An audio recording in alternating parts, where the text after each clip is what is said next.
दिल्ली आग, लोगों के बाहर निकलने का कोई रास्ता नहीं था। कमरे में धुआं भर रहा था और विवेक अग्रवाल का दम घुट रहा था। उन्होंने अपने एक कजिन को फोन किया और कहा, हम फंस गए हैं, हमें किसी तरह बचा लीजिए। दिल्ली के मालवीय नगर इलाके के एक होटल में बुधवार को लगी आग में गुरुग्राम में रहने वाले अग्रवाल परिवार के 8 लोगों की मौत हो गई। पेशे से सीए और एक बड़ी कंपनी में वरिष्ठ पद पर कार्यरत विवेक अग्रवाल के रिश्तेदार अजय गुप्ता ने बुधवार को, हमारा परिवार होटल, अस्पताल और मॉर्चरी के चक्कर लगाता रहा, पूरा परिवार खत्म हो गया है। विवेक अग्रवाल के पिता का इलाज साकेत के मैक्स अस्पताल में चल रहा था और उनका परिवार पास ही एक होटल में ठहरा था। उनके 3 रिश्तेदार बुधवार सुबह ही राजस्थान से पहुंचे थे। उनकी मौत भी इस हादसे में हो गई। बुधवार सुबह मालवीय नगर में flourish B&B bread and breakfast के नाम से संचालित होटल में लगी आग में कम से कम 21 लोगों की मौत हुई है, जिनमें से 11 विदेशी नागरिक हैं। ये सभी अपने परिजनों का इलाज कराने के लिए दिल्ली आए थे।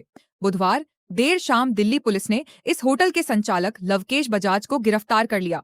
ये इमारत, जिसे होटल कहा जा रहा है, दस्तावेजों में ये होटल के रूप में दर्ज नहीं है। दिल्ली दमकल विभाग के मुताबिक होटल संचालक ने अनापत्ति प्रमाण पत्र NOC नहीं लिया था। इसके अलावा होटल में फायर सिस्टम भी नहीं था। दिल्ली के chief fire officer Abhilash Malik के मुताबिक इस होटल को दिल्ली के पर्यटन विभाग ने B&B का लाइसेंस दिया था और फायर विभाग से किसी तरह की अनुमति नहीं ली गई थी। अभिलाष मलिक के मुताबिक इमारत में एक बेसमेंट, ग्राउंड फ्लोर और ऊपर 5 मंजिलें हैं। बेसमेंट में 2 कमरे थे, हर मंजिल पर 5 कमरे थे और टेरेस पर भी 4 कमरे थे, जिनमें से 2 का इस्तेमाल गेस्ट रूम की तरह किया जा रहा था। यहाँ लगी आग को बुझाना और लोगों को रेस्क्यू करना इमारत की बनावट की वजह से बहुत चुनौतीपूर्ण था। दिल्ली फायर सर्विस के मुताबिक सुबह 8:51 पर मदद के लिए कॉल मिली थी और कुछ ही मिनटों में फायर टेंडर रवाना कर दिए गए थे। घटनास्थल पर रिकॉर्ड किए गए कई ऐसे वीडियो देखे जिनमें सुबह 10:50 के बाद भी लोगों को इमारत से बाहर निकाले जाते हुए देखा जा सकता है। घटनास्थल पर रिकॉर्ड किए गए कई ऐसे वीडियो भी देखे हैं जिनमें लोग इमारत से कूदकर जान बचाने की कोशिश कर रहे हैं। अभिलाष मलिक ने बचाव कर्मियों के सामने आई मुश्किलों के बारे में मीडिया से कहा, हमें इस आग को बुझाने में चुनौतियां आईं, लेकिन चुनौतियां यहाँ ठहरे लोगों के लिए ज्यादा थीं। बिल्डिंग को इस तरह बनाया गया था कि यहाँ ठहरे लोगों के लिए निकलने की संभावना न के बराबर थी। खिड़कियों को स्थायी रूप से सील कर दिया गया था और वेंटिलेशन की कोई गुंजाइश नहीं थी। उन्होंने कहा, ऐसी इमारत शाफ्ट की तरह काम करती है। आग लगने के कुछ सेकंड के अंदर ही इमारत में गर्मी और धुआं भर जाता है और लोगों को बचाना बहुत मुश्किल हो जाता है। करीब 25 कमरों के इस होटल ने संचालन के लिए दिल्ली सरकार की ब्रेड एंड ब्रेकफास्ट स्कीम के तहत लाइसेंस लिया था। इस योजना के तहत आमतौर पर अधिकतम 8 कमरों के संचालन की अनुमति दी जाती है। कॉमनवेल्थ खेलों के दौरान राजधानी दिल्ली में पर्यटकों के रहने लायक कमरों की उपलब्धता बढ़ाने के मकसद से लाई गई B&B योजना के तहत सिर्फ उन्हीं संपत्तियों को पंजीकृत किया जा सकता है जहां मालिक खुद भी रहते हों।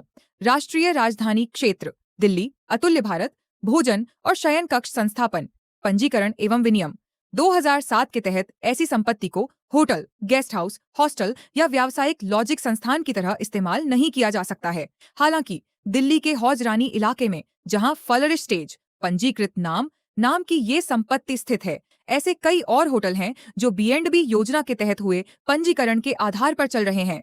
इसी इमारत में नीचे एक रेस्टोरेंट भी है। आसपास ऐसे कई होटल देखे जो इसी तरह के पंजीकरण के आधार पर चल रहे हैं। साल 2023 के आंकड़ों के मुताबिक दिल्ली में ऐसे 432 घर हैं जो B&B के रूप में पंजीकृत हैं और इनमें 2200 से अधिक कमरे हैं। वहीं पिछले सप्ताह ही दिल्ली सरकार ने नई ड्राफ्ट BA&B पॉलिसी बनाई थी, जिसके तहत 8 कमरों और 16 बेड वाली संपत्तियों को भी BA&B की तरह पंजीकृत किया जा सकता है। इस ड्राफ्ट नीति के तहत CCTV कैमरा, पुलिस वेरिफिकेशन और सुरक्षा नियमों का पालन जरूरी है। अमेरिकी नागरिक माइकल अपने परिजन का इलाज कराने दिल्ली आए हैं। वह फ्लरिश B&B के बगल के ऐसे ही होटल में ठहरे थे। बात करते हुए माइकल ने कहा, इमारत आग में घिरी थी। मैंने कई लोगों को कूदते देखा। यहाँ सिर्फ एक ही एंट्री और एग्जिट है, कोई दूसरा रास्ता नहीं था। इस वजह से लोग खुद को बचा नहीं पाए। माइकल के कई अफ्रीकी मूल के दोस्त इस आग के बाद से लापता थे। मुझे लगता है कि एक ही एंट्री और एग्जिट होना हादसे में इतनी बड़ी जनहानि का सबसे बड़ा कारण है। मेरे कई दोस्त नहीं मिल रहे हैं। मैं उनके बारे में जानकारी जुटा रहा हूँ। आग लगने के बाद स्थानीय लोग सबसे पहले मदद के लिए पहुंचे थे। मैक्स अस्पताल की सिक्योरिटी में कार्यरत वसीम रजा और उनके कई दोस्त आग में फंसे लोगों को बचाने में जुटे रहे। होटल का मेन गेट बाहर से बंद था, कट्टर से उसे काटना पड़ा। एग्जिट बंद हो जाने की वजह से लोग फंस गए और उन तक पहुंचने में हमें मशक्कत करनी पड़ी। काफी मशक्कत के बाद जब दिल्ली पुलिस के कुछ जवान और हम लोग इमारत के भीतर दाखिल हो पाए तो हमने देखा पूरी इमारत में धुआं भरा है